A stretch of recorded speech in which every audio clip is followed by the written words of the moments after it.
The Joe Rogan Experience. Have you had any psychedelic experiences? I haven't, and I was so tempted. We started the interview talking about my chocolate shamanism. You haven't had anything? I haven't, but I was realized Do you want to?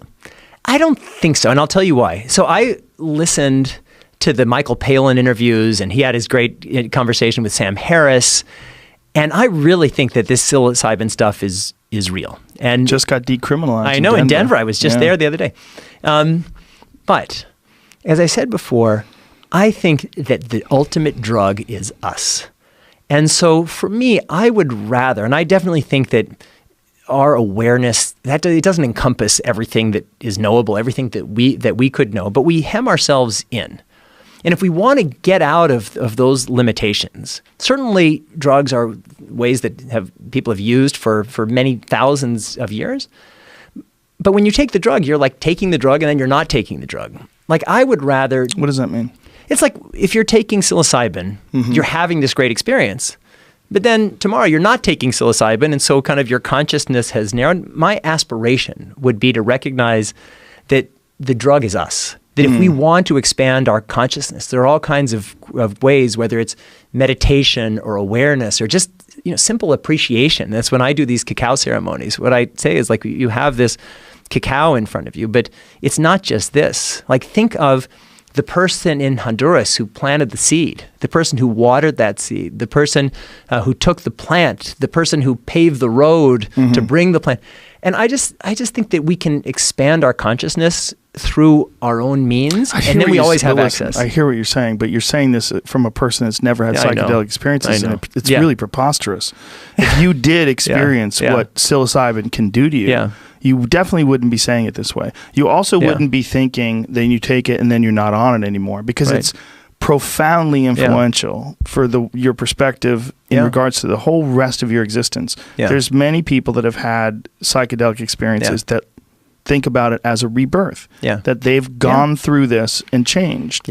So, but why would you have this rigid thought process about drugs and not drugs, but yet you don't have it about cacao, which is a mild drug?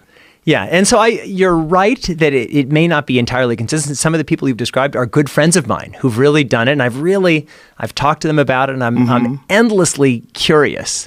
So why don't you do it?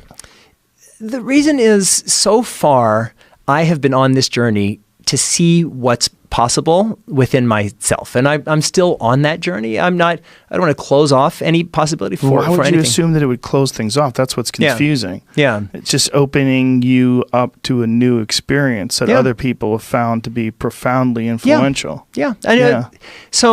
So far, you're very resistant to this. Like even when I'm talking, you're like, like you can't wait to come back with your own rational perspective. Right. You know what's so funny? I will come back to this perspective of a person who hasn't experienced anything. You're so right, and I think it's such a great point, because I'm very close with the Tibetans. One of my closest friends is the Prime Minister of the Tibetan exile government. So I've been many times to Dharamsala in India. I've met with His Holiness the Dalai Lama many times. And the most incredible thing about meeting with these guys, and they are all people who've found these incredible states of heightened consciousness, so much that their brains are changed when they go into the fMRI machines. But when you have a conversation with them, it's not like what we do. Like exactly, and thank you for calling me out. Like you say something, I've already in my head countered what you're saying before you're finished saying, and that's why you kept saying right. Exactly, which probably means that you made me a little uncomfortable, which is good. That's what we want. And these guys, it's like you talk to them, and they would just be so tuned in to what you were saying, and they would just kind of think about it. Then you'd finish, and then they'd kind of look up, and then because we're Americans, we want somebody stops speaking, like you have to. If you don't speak right away, and then they would for like a minute. And then it's like you're kind of looking around. Was it me? Did I say so? And then they would come back with this incredibly thoughtful thing. So you're right. I don't want to close off any possibility. There are many different things that we could do. The path that I have been on, and certainly with this cacao, and you're right, cacao is like a mild, I mean, not a huge one, but like a mild drug, and life is a mild drug. Psilocybin's not very mild. No, and my friends who have done it have said exactly what you said. I have a good friend of mine who did it, and then he said it just it showed me a path to a different identity, a different consciousness. And now he said, I don't do psilocybin, but I do daily meditation, but I can see where I'd like to go, what's possible. So I get that. Yeah. Yeah, there's a bunch of different substances out there that have very similar profound effects. Yeah.